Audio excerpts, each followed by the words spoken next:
ನಿಮ್ ದುಡ್ಡಿಗೆ ಬರೀ 4-5% ಬಡ್ಡಿ ಸಿಗ್ತಾ ಇದೆಯಾ? ಸ್ಟೇಬಲ್ ಮನಿ ಮೂಲಕ ಭಾರತದ ಬ್ಯಾಂಕ್ಗಳಲ್ಲಿ ಎಫ್ಡಿ ಬುಕ್ ಮಾಡಿ 9.5% ವರೆಗೂ ಬಡ್ಡಿ ಪಡೀರಿ. ಅದು ಕೂಡ 5 ಲಕ್ಷ ರೂಪಾಯಿಗಳವರೆಗೆ RBIನ DICGC ಗ್ಯಾರಂಟಿಯೊಂದಿಗೆ. ಕೆಲವೇ ಸೆಕೆಂಡ್ಗಳಲ್ಲಿ ಎಫ್ಡಿ ಬುಕ್ ಮಾಡಬಹುದು. ಡಿಸ್ಕ್ರಿಪ್ಷನ್ ಹಾಗೂ ಪಿನ್ ಕಾಮೆಂಟ್ ನಲ್ಲಿರೋ ಲಿಂಕ್ ಮೂಲಕ ಆಪ್ ಡೌನ್ಲೋಡ್ ಮಾಡಿ.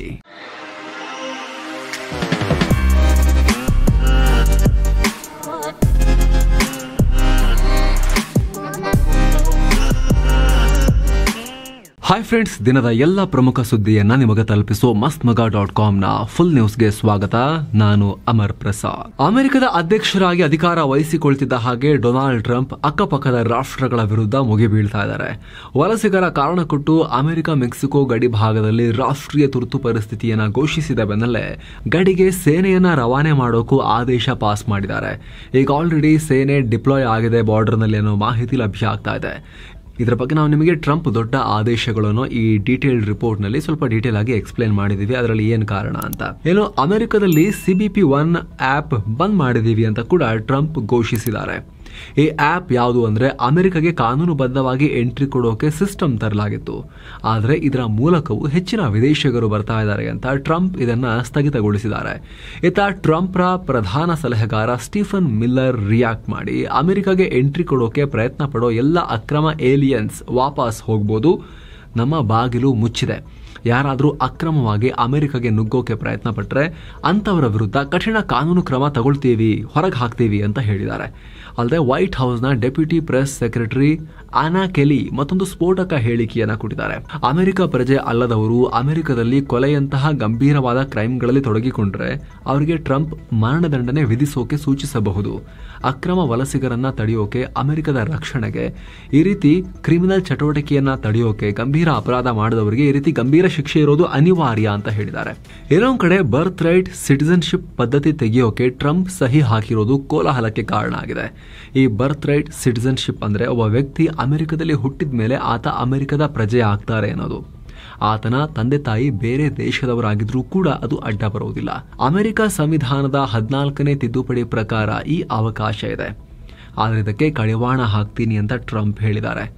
ಏನೋ ಟ್ರಂಪ್ ಪ್ರಮಾಣ ವಚನ ಕಾರ್ಯಕ್ರಮಕ್ಕೆ ಚೀನಾ ಅಧ್ಯಕ್ಷ ಶಿ ಜಿನ್ಪಿಂಗ್ ಪರ್ಸನಲ್ ಇನ್ವಿಟೇಷನ್ ಕೊಟ್ಟಿದ್ದಾರೆ ಅಂತ ಸುದ್ದಿಯಾಗಿತ್ತು.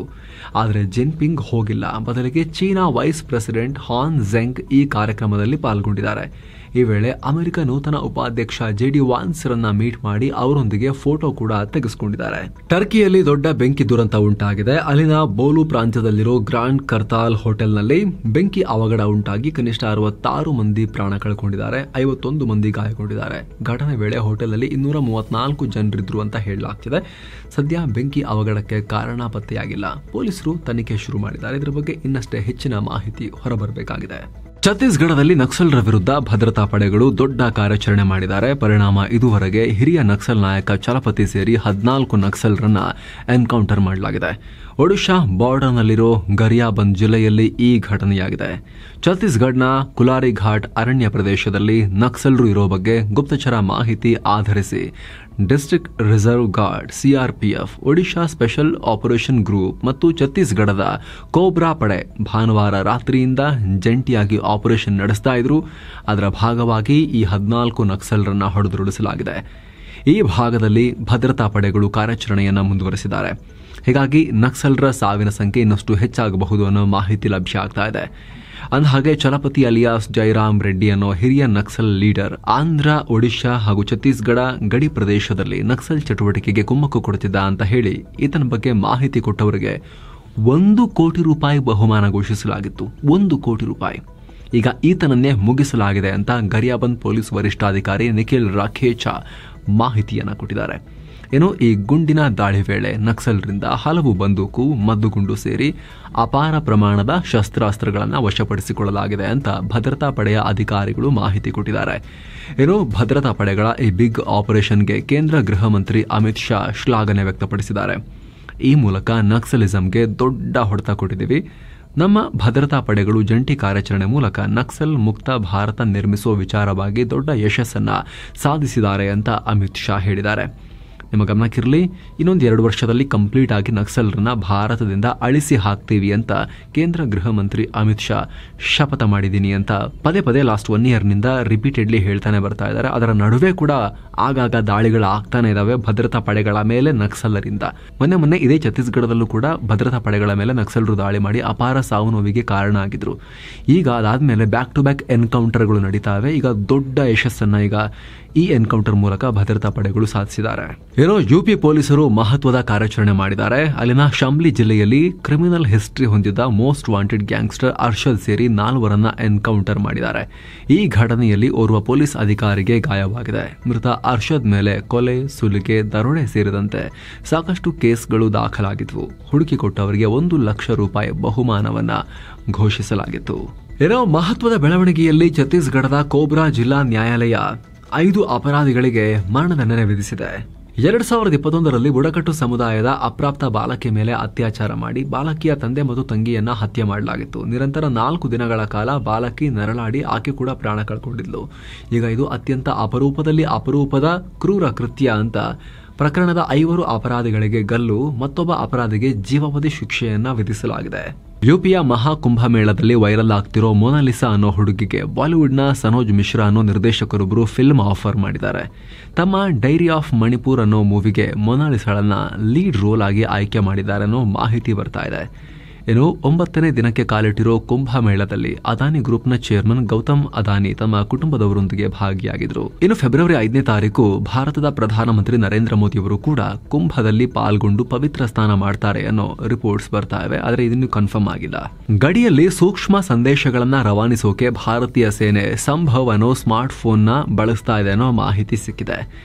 ಇತ್ತೀಚೆಗಷ್ಟೇ 2024ರ ಅಕ್ಟೋಬರ್ನಲ್ಲಿ ಚೀನಾದೊಂದಿಗೆ LAC ವಿಚಾರವಾಗಿ ಕೊನೆ ಹಂತದ ಮಾತುಕತೆ ನಡೆಸುವ ವೇಳೆ ಸೇನೆ ಇದೇ ಸ್ಮಾರ್ಟ್ಫೋನ್ ಬಳಸಿತ್ತು ಅಂತ ಗೊತ್ತಾಗಿದೆ. ಈಗ ಆಲ್ರೆಡಿ 30,000 ಸಂಭವ್ ಸ್ಮಾರ್ಟ್ ಫೋನ್ ಸೇನೆಯಲ್ಲಿ ವರ್ಕ್ ಆಗ್ತಿವೆ ಅಂತ ಸೇನಾಧಿಕಾರಿಗಳು ಹೇಳಿದ್ದಾರೆ. ಸಂಭವ್ ಅಂದ್ರೆ secure army mobile Bharat version ಅಂತ. ಇದರಲ್ಲಿ ಯಾವುದೇ ವಿದೇಶಿ ಟೆಕ್ನಾಲಜಿಯನ್ನ ಯೂಸ್ ಮಾಡ್ತಾ ಇಲ್ಲ. ಸೇಫ್ಟಿ ದೃಷ್ಟಿಯಿಂದ ಸ್ಥಳೀಯವಾಗಿ ನಿರ್ಮಿಸಿದ ಸಿಸ್ಟಮ್ ಅನ್ನು ಬಳಸಲಾಗಿದೆ. ಅತ್ಯಾಧುನಿಕ 5G ಟೆಕ್ನಾಲಜಿ ಕೂಡ ಇದರಲ್ಲಿದೆ. ಇನ್ನೂ ಪ್ರಮುಖವಾದ ಅಂಶ ಅಂದರೆ ಯಾವುದೇ ರೀತಿಯ ಫಾರಿನ್ ಆ್ಯಪ್ಸ್ ಕೂಡ ಇದರಲ್ಲಿ ಇರೋದಿಲ್ಲ. M-Sigma ಅನ್ನೋ ಭಾರತೀಯ ಆ್ಯಪ್ ಮಾತ್ರ ಬಳಸಲಾಗ್ತಿದೆ. ಇದರಲ್ಲಿ ವಾಟ್ಸ್ಆ್ಯಪ್ ಥರನೇ ಮೆಸೇಜ್, ಡಾಕ್ಯುಮೆಂಟ್ಸ್, ಪಿಕ್ಚರ್ಸ್ ಮತ್ತು ವಿಡಿಯೋಸ್ ಅನ್ನು ಕೂಡ ಸೇಫ್ ಆಗಿ ಸೆಂಡ್ ಮಾಡಬಹುದು. ಜಿಯೋ ಮತ್ತು ಏರ್ಟೆಲ್ ನೆಟ್ವರ್ಕ್ ಅನ್ನು ಯೂಸ್ ಮಾಡಲಾಗ್ತಿದೆ. ಇದರಲ್ಲಿ ಸೇನೆಗೆ ಸಂಬಂಧಪಟ್ಟ ಸೂಕ್ಷ್ಮ ದಾಖಲೆಗಳು ಲೀಕ್ ಆಗಬಾರದು ಅನ್ನೋ ನಿಟ್ಟಿನಲ್ಲಿ ಈ ನಿರ್ಧಾರ ಕೈಗೊಳ್ಳಲಾಗಿದೆ. ಈ ಹಿಂದೆ ಭಾರತೀಯ ಸೇನೆಯಲ್ಲಿ ವಾಟ್ಸ್ಆ್ಯಪ್ ಅನ್ನು ಕೂಡ ಯೂಸ್ ಮಾಡಲಾಗ್ತಿತ್ತು. ಆದರೆ ಅದೆಷ್ಟೇ ಸೇಫ್ ಅಂದ್ರೂ ಕೂಡ ಅದು ವಿದೇಶಿ ಆ್ಯಪ್, ಭಾರತದ ಮಾಲೀಕತ್ವ ಇಲ್ಲದ ಆ್ಯಪ್. ಜೊತೆಗೆ ಹಲವು ಬಾರಿ ಸೂಕ್ಷ್ಮ ದಾಖಲೆಗಳು ಲೀಕ್ ಆಗಿ ಎಲ್ಲಿ ಲೀಕ್ ಆಗಿದ್ದು ಅನ್ನೋದ್ರ ಬಗ್ಗೆ ಸಾಕಷ್ಟು ಪ್ರಶ್ನೆಗಳು ಕೂಡ ಇದ್ವು. ಪತ್ತೆ ಹಚ್ಚೋಕ್ಕೂ ಕೂಡ ಕಷ್ಟ. ವಾಟ್ಸಪ್ ಅನ್ನ ಕೇಳಿದ್ರೆ, ಮೆಟಾನ ಕೇಳಿದ್ರೆ ಎಂಡ್ ಟು ಎಂಡ್ ಎನ್ಕ್ರಿಪ್ಟೆಡ್, ಎಲ್ಲಿಂದ ಯಾರು ಶೇರ್ ಮಾಡಿದ್ದು ಅಂತ ನಾವು ಡೀಟೇಲ್ ಶೇರ್ ಮಾಡಕ್ಕೆ ನಮಗೂ ಗೊತ್ತಾಗೋದಿಲ್ಲ ಅಂತ ಹೇಳ್ತಾ ಇದ್ರು. ಹಾಗಾಗಿ ಸೇನೆ ಸಂಭವ್ ಸ್ಮಾರ್ಟ್ ಫೋನ್ ಕಡೆಗೆ ಮುಖ ಮಾಡಿದೆ. ಬೆಳಗಾವಿಯಲ್ಲಿ ಕಾಂಗ್ರೆಸ್ನ 2 ದಿನಗಳ ಗಾಂಧಿ ಭಾರತ ಕಾರ್ಯಕ್ರಮ ಶುರುವಾಗಿದೆ. AICC ಅಧ್ಯಕ್ಷ ಮಲ್ಲಿಕಾರ್ಜುನ ಖರ್ಗೆ, ಕಾಂಗ್ರೆಸ್ ನಾಯಕಿ Priyanka Gandhi Vadra, CM Siddaramaiah, DCM DK Shivakumar ಸೇರಿ ಹಲವರು ಪಾಲ್ಗೊಂಡಿದ್ದಾರೆ. ರಾಹುಲ್ ಗಾಂಧಿಗೆ ಹುಷಾರಿಲ್ಲ, ಅದಕ್ಕೆ ಬಂದಿಲ್ಲ ಅಂತ ಸಿದ್ದರಾಮಯ್ಯ ಹೇಳಿದ್ದಾರೆ. ಬೆಳಗಾವಿಯ ಸುವರ್ಣಸೌಧದ ಮುಂದೆ ಗಾಂಧೀಜಿ ಪ್ರತಿಮೆ ಅನಾವರಣಗೊಳಿಸಿ ಬಳಿಕ ಮಾತನಾಡಿದ ಖರ್ಗೆ, ಗಾಂಧೀಜಿಗೆ ಗುಂಡು ಹಾರಿಸಿ ಕೊಂದಿದ್ಯಾರು? ಆ ಗೋಡ್ಸೆ ಸಾವರ್ಕರ್ ಶಿಷ್ಯ. ಗಾಂಧಿ ಗುಜರಾತ್ನವರೇ ಆದರೂ ಕೂಡ ಮೋದಿಗೆ ಗೌರವ ಇಲ್ಲ ಅವ್ರ ಬಗ್ಗೆ. ಮೋದಿ ಪೂಜಿಸೋದು ಗಾಂಧಿ ಕೊಂದ ಗೋಡ್ಸೆಯನ್ನ ಅಂತ ಆರೋಪ ಮಾಡಿದ್ದಾರೆ. ಇನ್ನು ಪ್ರಿಯಾಂಕಾ ಮಾತನಾಡಿ, ಸ್ವಾತಂತ್ರ್ಯಕ್ಕಾಗಿ ಜೀವ ತ್ಯಾಗ ಮಾಡಿದ ಪೂರ್ವಜರ ರಕ್ತ ನನ್ನ ಮೈಯಲ್ಲಿ ಹರಿತಾ ಇದೆ ಅಂತ ಹೇಳಿದ್ದಾರೆ. ಸಂವಿಧಾನಕ್ಕಾಗಿ ಜೀವ ಕೊಡೋಕು ನಾನು ಸಿದ್ಧ ಅಂತ ಪ್ರಿಯಾಂಕಾ ಹೇಳಿಕೆಯನ್ನು ಕೊಟ್ಟಿದ್ದಾರೆ. ಏನೋ ಕಾರ್ಯಕ್ರಮದ ವೇಳೆ DK ಬೆಂಬಲಿಗರು DK ಮುಂದಿನ CM ಅಂತ ಜೋರಾಗಿ ಕೂಗಿ ಗಲಾಟೆ ಎಬ್ಬಿಸಿದ್ದಾರೆ. ಇಂಟ್ರೆಸ್ಟಿಂಗ್ ಅನ್ನೋ ರೀತಿ ಕಾಂಗ್ರೆಸ್ ಆಯೋಜಿಸಿದ್ದ ಈ ಕಾರ್ಯಕ್ರಮಕ್ಕೆ ಬಿಜೆಪಿ ಶಾಸಕ ST ಸೋಮಶೇಖರ್ ಪಾಲ್ಗೊಂಡಿದ್ದಾರೆ. ನಾನು ಗಾಂಧಿ ಅನುಯಾಯಿಯಾಗಿ ಕಾರ್ಯಕ್ರಮಕ್ಕೆ ಬಂದಿದ್ದೀನಿ, ಮೂಲ ಕಾಂಗ್ರೆಸ್ಸಿಗ ಅಂತ ಕೂಡ ಅವರು ಹೇಳಿಕೊಂಡಿದ್ದಾರೆ. ಕರ್ನಾಟಕದಲ್ಲಿ ಸಾಲು ದರೋಡೆ ಪ್ರಕರಣ ದೊಡ್ಡ ಕೋಲಾಹಲಕ್ಕೆ ಕಾರಣ ಆಗಿರೋ ನಡುವೆನೆ ಈಗ ಅತ್ಯಾಚಾರ ಕೇಸ್ ಕೂಡ ಒಂದು ತೀವ್ರ ಆಕ್ರೋಶಕ್ಕೆ ಕಾರಣ ಆಗಿದೆ. ಬೆಂಗಳೂರಿನ KR ಮಾರ್ಕೆಟ್ ಬಳಿ ಭಾನುವಾರ ರಾತ್ರಿ 11:30 ಸುಮಾರಿಗೆ ಮಹಿಳೆಯೊಬ್ಬರು ಯಲಹಂಕಗೆ ಹೋಗೋಕೆ ಕಾಯ್ತಾ ಇದ್ರು. ಈ ವೇಳೆ ಇಬ್ಬರು ದುಷ್ಕರ್ಮಿಗಳು ಆಕೆ ಮೇಲೆ ಅತ್ಯಾಚಾರ ಮಾಡಿದ್ದಾರೆ. ಮಹಿಳೆಯ ಮೊಬೈಲ್, ನಗದು ಹಾಗೂ ಚಿನ್ನಾಭರಣ ದೋಚಿ ಪರಾರಿಯಾಗಿದ್ದಾರೆ. ಈ ಸಂಬಂಧ SJ ಪಾರ್ಕ್ ಪೊಲೀಸ್ ಸ್ಟೇಷನ್ ನಲ್ಲಿ ಪ್ರಕರಣ ದಾಖಲಾಗಿದೆ. ಆರೋಪಿಗಳು ಓಡಾಟ ನಡೆಸಿರೋ ದೃಶ್ಯ ಸಿಸಿ ಕ್ಯಾಮೆರಾದಲ್ಲಿ ರೆಕಾರ್ಡ್ ಆಗಿದ್ದು ಪೊಲೀಸರು ತನಿಖೆ ನಡೆಸ್ತಾ ಇದ್ದಾರೆ. ಇತ್ತ ಘಟನೆ ಸಂಬಂಧ ಸಿಎಂ ಸಿದ್ದರಾಮಯ್ಯ ವಿವಾದಾಸ್ಪದ ಹೇಳಿಕೆಯನ್ನು ಕೊಟ್ಟಿದ್ದಾರೆ. ಬಿಜೆಪಿ ಕಾಲದಲ್ಲಿ ಅತ್ಯಾಚಾರ ಆಗ್ತಿರ್ಲಿಲ್ವಾ ಅಂತ ಪ್ರಶ್ನೆ ಮಾಡಿದ್ದಾರೆ. ಆಮೇಲೆ ಹಾಗಂತ ಅತ್ಯಾಚಾರ ಆಗಬಾರ್ದು, ಮಹಿಳೆಯರಿಗೆ ರಕ್ಷಣೆ ಸಿಗಬೇಕು, ಸಮಾಜಘಾತಕ ಕೃತ್ಯಗಳನ್ನು ತೊಡೆದು ಹಾಕೋ ನಿಟ್ಟಿನಲ್ಲಿ ಕಠಿಣ ಕ್ರಮ ತಗೋತೀವಿ ಅಂತ ಹೇಳಿಕೆಯನ್ನ ಕೊಟ್ಟಿದ್ದಾರೆ. ರೇಣುಕಾಸ್ವಾಮಿ ಹತ್ಯೆ ಪ್ರಕರಣದ ಆರೋಪಿ ನಟ ದರ್ಶನ್ ಬಳಿ ಇರೋ ಬಂದೂಕಿನ ಲೈಸೆನ್ಸ್ನ ತಾತ್ಕಾಲಿಕವಾಗಿ ಅಮಾನತು ಮಾಡಿ ಆ ಗನ್ನನ್ನ ಪೊಲೀಸರು ವಶಕ್ಕೆ ಪಡೆದಿದ್ದಾರೆ. ಸಾಕ್ಷಿಗಳನ್ನ ಹೆದರಿಸಬಹುದು ಅಂತ ಪೊಲೀಸರು ಈ ಮುಂಚೆ ದರ್ಶನ್ಗೆ ನೋಟಿಸ್ ಕೊಟ್ಟಿದ್ರು. ಆದರೆ ನಾನು ಸೆಲೆಬ್ರಿಟಿ, ಆತ್ಮರಕ್ಷಣೆಗಾಗಿ ನನಗೆ ಬಂದೂಕು ಬೇಕು ಅಂತ ದರ್ಶನ್ ಕೇಳಿದ್ರು. ಬಟ್ ಈಗ ಕೇಸ್ ಮುಗಿಯೋವರೆಗೂ ನಿಮಗೆ ಗನ್ ಕೊಡೋದಿಲ್ಲ ಅಂತ ಪೊಲೀಸರು ಅದನ್ನು ಹೋಲ್ಡ್ ಮಾಡಿ, ಆ ಲೈಸೆನ್ಸನ್ನು ಹೋಲ್ಡ್ ಮಾಡಿ ಗನ್ನನ್ನು ಅವ್ರು ಹಿಡ್ಕೊಂಡಿದ್ದಾರೆ ಅವ್ರ ವಶದಲ್ಲಿ. ಏನೋ ಕೋಲ್ಕತ್ತಾ ಟ್ರೇನಿ ಡಾಕ್ಟರ್ ಮೇಲಿನ ಅತ್ಯಾಚಾರ ಹತ್ಯೆ ಕೇಸ್ನಲ್ಲಿ ತಪ್ಪಿತಸ್ಥ ಸಂಜಯ್ ರಾಯ್ಗೆ ಸೀಲ್ದಾ ಸೆಷನ್ಸ್ ಕೋರ್ಟ್ ಸೋಮವಾರವಷ್ಟೇ ಜೀವಾವಧಿ ಶಿಕ್ಷೆ ವಿಧಿಸಿತ್ತು. ಆದರೆ ರಾಯ್ಗೆ ಮರಣದಂಡನೆ ಕೊಡಬೇಕು ಅಂತ ಪಶ್ಚಿಮ ಬಂಗಾಳ ಸರ್ಕಾರ ಕಲ್ಕತ್ತಾ ಹೈಕೋರ್ಟ್ ಮೆಟ್ಟಿಲೇರಿದೆ. ಈ ಕೇಸ್ನಲ್ಲಿ ಸಂಜಯ್ ರಾಯ್ಗೆ ಜೀವಾವಧಿ ಶಿಕ್ಷೆ ಕೊಟ್ಟಿರೋದಕ್ಕೆ ತೃಪ್ತಿ ಇಲ್ಲ, ಇನ್ನೂ ಹೆಚ್ಚಿನ ಶಿಕ್ಷೆ ಆಗಬೇಕಾಗಿತ್ತು ಅಂತ ಸಿಎಂ ಮಮತಾ ಬ್ಯಾನರ್ಜಿ ಹೇಳಿದ್ರು. ಇದರ ಬೆನ್ನಲ್ಲೇ ಅರ್ಜಿ ಹೋಗಿದೆ. ಈ ಕೋರ್ಟ್ನ ವಿಚಾರಣೆ ವೇಳೆ ಸಿಬಿಐ ಕೂಡ ಮರಣದಂಡನೆ ಕೊಡಿ ಅಂತ ಕೇಳಿತ್ತು, ಆದರೆ ಸೆಷನ್ಸ್ ಕೋರ್ಟ್ ಕೊಟ್ಟಿರಲಿಲ್ಲ. ಹಲಾಲ್ ಸರ್ಟಿಫೈಡ್ ಉತ್ಪನ್ನಗಳ ವಿಚಾರವಾಗಿ solicitor general Tushar Mehta supreme court ಮುಂದೆ ವಾದ ಮಂಡಿಸಿದ್ದಾರೆ. ಮಾಂಸವಲ್ಲದ ಪ್ರಾಡಕ್ಟ್ಗೂ ಹಲಾಲ್ ಸರ್ಟಿಫಿಕೇಶನ್ ಕೊಡೋದು ಜಾಸ್ತಿ ಆಗ್ತಿದೆ. ಇದರಿಂದ ಹಲಾಲ್ ಮೇಲೆ ನಂಬಿಕೆ ಇರದವರು, ಬೇರೆ ಧರ್ಮೀಯರು ಹೆಚ್ಚಿನ ಬೆಲೆ ಕೊಟ್ಟು ಹಲಾಲ್ ಪ್ರಮಾಣೀಕೃತ ಪ್ರಾಡಕ್ಟ್ ಅನ್ನ ಖರೀದಿ ಮಾಡೋದ್ರಲ್ಲಿ ಅರ್ಥ ಏನಿದೆ ಅಂತ ಕೇಳಿದ್ದಾರೆ. ಮಾಂಸವಲ್ಲದ ಪ್ರಾಡಕ್ಟ್ಸ್ಗೂ ಹಲಾಲ್ ಪ್ರಮಾಣೀಕರಣದ ಅಗತ್ಯ ಏನಿದೆ ಅಂತ ಕೇಳಿದ್ದಾರೆ. ಹಲಾಲ್ ಪ್ರಮಾಣೀಕೃತ ಆಹಾರ ಉತ್ಪನ್ನಗಳ ಮ್ಯಾನುಫ್ಯಾಕ್ಚರಿಂಗ್, ಸ್ಟೋರೇಜ್ ಮತ್ತು ಮಾರಾಟ ನಿರ್ಬಂಧಿಸುವಂತೆ 2023ರಲ್ಲಿ ಯುಪಿ ಸರ್ಕಾರ ನೋಟಿಸ್ ಜಾರಿ ಮಾಡಿತ್ತು. ಇದನ್ನು ಪ್ರಶ್ನಿಸಿ ಸುಪ್ರೀಂ ಕೋರ್ಟ್ಗೆ ಅರ್ಜಿಗಳು ಹೋಗಿದ್ವು. ಅದರ ವಿಚಾರಣೆ ನಡೆಸುವಾಗ ಮಾಂಸದ ಉತ್ಪನ್ನಗಳಿಗೆ ಹಲಾಲ್ ಸರ್ಟಿಫಿಕೇಶನ್ ಕೊಡೋದ್ರಲ್ಲಿ ಆಕ್ಷೇಪ ಇಲ್ಲ, ಆದರೆ ಸಿಮೆಂಟ್, ಕಬ್ಬಿಣದ ಸರಳು, ಗೋಧಿ ಹಿಟ್ಟು, ಕಡಲೆ ಬೇಳೆ ಹಿಟ್ಟಿಗೂ ಹಲಾಲ್ ಸರ್ಟಿಫಿಕೇಟ್ ಕೊಡ್ತಿರೋದು ಶಾಕಿಂಗ್ ಸಂಗತಿ ಅಂತ ತುಷಾರ್ ಮೆಹ್ತಾ ಸುಪ್ರೀಂ ಕೋರ್ಟ್ ಮುಂದೆ ವಾದ ಮಂಡಿಸಿದ್ದಾರೆ. ಏನೋ ಮುಂಬರೋ ಚಾಂಪಿಯನ್ಸ್ ಟ್ರೋಫಿ ವಿಚಾರವಾಗಿ ಪಾಕಿಸ್ತಾನ್ ಕ್ರಿಕೆಟ್ ಬೋರ್ಡ್ ಬಿಸಿಸಿಐ ವಿರುದ್ಧ ಅಸಮಾಧಾನ ಹೊರಹಾಕಿದೆ. ಟೀಮ್ ಇಂಡಿಯಾ ಟ್ರೋಫಿ ಆಯೋಜಿಸಿರೋ ಪಾಕಿಸ್ತಾನದ ಹೆಸರನ್ನು ತನ್ನ ಜರ್ಸಿ ಮೇಲೆ ಹಾಕೋಕೆ ಹಿಂದೇಟು ಹಾಕ್ತಿದೆ ಅಂತ ಆಕ್ರೋಶ ಹೊರಹಾಕಿದೆ. ಇತ್ತ ಚಾಂಪಿಯನ್ಸ್ ಟ್ರೋಫಿ ಓಪನಿಂಗ್ ಸೇರಿ ಎಲ್ಲ ಟೀಮ್ ಕ್ಯಾಪ್ಟನ್ಗಳ ಮೀಟಿಂಗು ರೋಹಿತ್ ಶರ್ಮಾರನ್ನ ಪಾಕಿಸ್ತಾನಕ್ಕೆ ಕಳುಹಿಸೋಕೆ ಬಿಸಿಸಿಐ ನಿರಾಕರಿಸಿದೆ ಅನ್ನೋ ರಿಪೋರ್ಟ್ಸ್ ಕೂಡ ಬರ್ತಾ ಇದೆ. ಆದರೆ ಈ ಎಲ್ಲ ವಿಚಾರಗಳ ಬಗ್ಗೆ ಬಿಸಿಸಿಐನಿಂದ ಯಾವುದೇ ಹೇಳಿಕೆ ಬಂದಿಲ್ಲ. ಹೀಗಾಗಿ ಇದರ ಬಗ್ಗೆ ಇನ್ನಷ್ಟೇ ಸ್ಪಷ್ಟನೆ ಸಿಗಬೇಕಾಗಿದೆ. ಬಿಜೆಪಿ ಶಾಸಕ ಮುನಿರತ್ನ ಪೀಣ್ಯ ಕೈಗಾರಿಕಾ ಪ್ರದೇಶದಲ್ಲಿ ದಿನಗೂಲಿ ಕಾರ್ಮಿಕರ ಮನೆಗಳನ್ನು ನೆಲಸಮ ಮಾಡಿದ್ದಾರೆ ಅನ್ನೋ ಆರೋಪದ ಮೇಲೆ ಎಫ್ಐಆರ್ ದಾಖಲಾಗಿದೆ. ಅವರಿಗೆ ಕಾನೂನಿನ ಸಂಕಷ್ಟ ಮುಗಿಯೋ ಲಕ್ಷಣಗಳೇ ಇಲ್ಲ. ಏನೋ ವಕೀಲೆಯೊಬ್ಬರ ಮೇಲೆ ಲೈಂಗಿಕ ದೌರ್ಜನ್ಯ ಎಸಗಿದ ಆರೋಪದ ಮೇಲೆ ವಾಣಿಜ್ಯ ತೆರಿಗೆ ಅಧಿಕಾರಿ ವರುಣ್ ಮಲಿಕ್ ವಿರುದ್ಧ ಕೇಸ್ ದಾಖಲಾಗಿದೆ.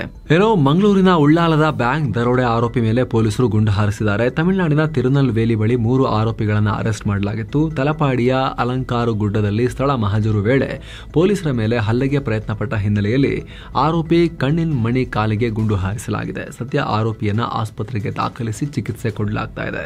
ಏನೋ ಭಾರತದ ಷೇರುಪೇಟೆ ಭಾರಿ ಕುಸಿತ ಕಂಡಿದೆ. ಸೆನ್ಸೆಕ್ಸ್ ಮತ್ತು ನಿಫ್ಟಿಯಲ್ಲಿ 1% ಅಧಿಕ ಕುಸಿತ ಆಗಿದೆ. ದಿನದ ವಹಿವಾಟಿನ ಅಂತ್ಯಕ್ಕೆ ಸೆನ್ಸೆಕ್ಸ್ 1235 ಪಾಯಿಂಟ್ಸ್ ಕುಸಿದು 75,838ಕ್ಕೆ, ನಿಫ್ಟಿ 299 ಪಾಯಿಂಟ್ಸ್ ಕುಸಿದು 23,045ಕ್ಕೆ ರೀಚ್ ಆಗಿದೆ.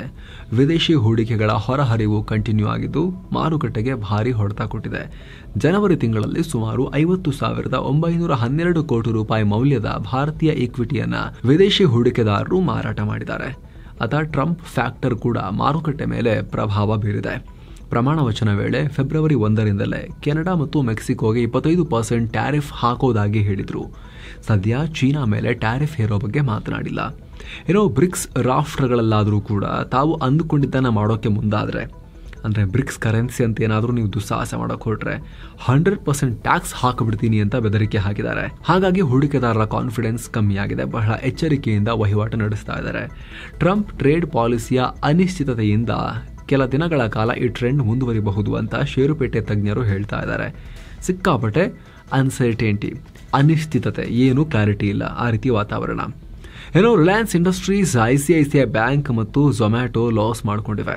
ಝೊಮ್ಯಾಟೊ ರಿಸಲ್ಟ್ಸ್ನಲ್ಲಿ ಪ್ರಾಫಿಟ್ ಕಿತ್ಕೊಂಡು ಹೋಗಿರೋದು. ಮುಂದೆ ಕೂಡ ಸ್ವಲ್ಪ ಕಾಂಪಿಟೇಷನ್ ಜಾಸ್ತಿ ಇದೆ, ನಾವು ಜಾಸ್ತಿ ಖರ್ಚು ಮಾಡಬೇಕಾಗತ್ತೆ ಮಾರ್ಕೆಟ್ ಉಳಿಸ್ಕೊಳ್ಳೋಕ್ಕೆ ಮತ್ತು ಎಕ್ಸ್ಪಾನ್ಷನ್ ಮಾಡ್ಕೊಳ್ಳೋಕ್ಕೆ. ಹಾಗಾಗಿ ಮಾರ್ಜಿನ್ ಎಕ್ಸ್ಪಾನ್ಷನ್ ಆಗೋದು ಕಷ್ಟ ಇದೆ ಅಂತ ಹೇಳಿ ಕಾಮೆಂಟ್ರಿ ಬಂದಿದ್ದರಿಂದ ಝೊಮ್ಯಾಟೊದ ಪ್ರಾಫಿಟಬಿಲಿಟಿ ಬಗ್ಗೆ ಕ್ವಶನ್ಸ್ ಮೂಡಿರೋದ್ರಿಂದ ಝೊಮ್ಯಾಟೊ ಬಿದ್ದು ಹೋಗ್ತಾ ಇದೆ. ಇದರ ಪರಿಣಾಮ ಸ್ವಿಗ್ಗಿ ಮೇಲೂ ಕೂಡ ಆಗಿದ್ದು, ಸ್ವಿಗ್ಗಿ ಕೂಡ ದೊಡ್ಡ ಪ್ರಮಾಣದ ಕುಸಿತವನ್ನ ಕಂಡಿದೆ.